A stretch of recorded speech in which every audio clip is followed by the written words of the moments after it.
আলহামদুলিল্লাহ আমি চতুৰ্থ উমৰাটো পাৰ্নেল আল মানাজিৰ মিকাটৰ পৰা কৰাৰ কাৰণে নিয়াত কৰিলোঁ।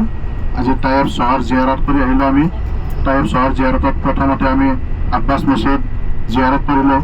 তাৰপিছত উদ্বেচেবাৰ আংগুৰৰ বাগিচা, আলী মছজিদ, ৰচুল মছজিদ, এই সকলোবিলাক জিয়াৰত কৰি আমি পাৰ্নেল আল মানজিল মিকাটত গাড়ীখন ধৰি জহুৰৰ কচৰৰ 2 ৰাকাত নামাজ আদায় কৰিলোঁ। আৰু আমি এই পাৰ্নেল আল মানজিল মিকাটৰ পৰা আমাৰ চতুৰ্থটো উমৰা কৰাৰ কাৰণে নিয়ত কৰিলোঁ।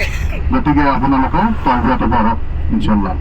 লাব্বাইক আল্লাহুম্মা লাব্বাইক লাব্বাইক লা শারিকা লাকা লাব্বাইক ইন্নাল হামদা ওয়ান নি'মাতা লাকা ওয়াল মুলক লা শারিকা লাক লাব্বাইক আল্লাহুম্মা লাব্বাইক লাব্বাইক লা শারিকা লাকা লাব্বাইক ইন্নাল হামদা ওয়ান নি'মাতা লাকা ওয়াল মুলক লা শারিকা লাক লাব্বাইক আল্লাহুম্মা লাব্বাইক লাব্বাইক লা শারিকা লাকা লাব্বাইক ইন্নাল হামদা ওয়ান নি'মাতা লাকা ওয়াল মুলক লা শারিকা লাক।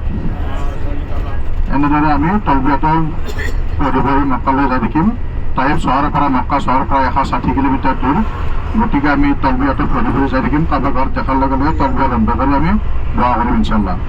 গতিকে উমৰাহৰ হালতত যিমান পাৰে বেছি তালবিয়াটো পঢ়িব, কাৰণ কিয় উমৰাহৰ নিয়ত কৰাৰ পিছত আটাইতকৈ আল্লাহৰ ওচৰত উত্তম জিকিৰ হৈছে তালবিয়া লাব্বাইক। ইনশাআল্লাহ আমি পঢ়ি পঢ়ি যাম আৰু আল্লাহ আমাৰ এই সকলোবিলাক আমাল ইবাদত আৰু উমৰাহ কৰাত সহজ কৰি দিয়ক আৰু কবুল কৰি দিয়ক। আমিন।